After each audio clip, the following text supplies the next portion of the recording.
Готовится очередной забег по первой дорожке Киселяхов Николай, Верхневилийский улус. По второй дорожке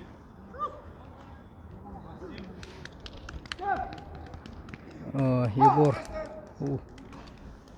по третьей Шергин Иван, Амгинский улус. По четвертой Аргунов Витя, Виктор, Мегино-Кангаласский улус.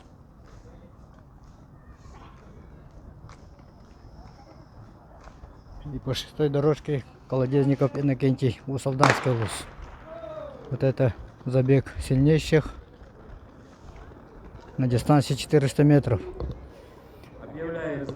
Пока вперед выходит Терентьев Егор, Мегино-Кангаласский улус. Он занимается многоборьем. И многоборье на 400 метров тоже очень здорово бежал. И сейчас на втором повороте Егор Терентьев выходит лидеры заметным отрывом. И сейчас мы узнаем имя победителя этого забега. И Терентьев Егор уверенно лидирует в этом забеге.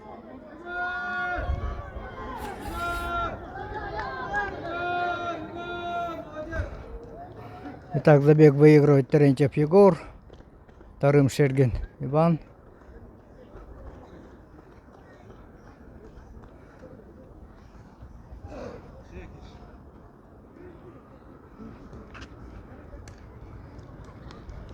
Победитель этого забега, мастер спорта по северному многоборью Терентьев Егор.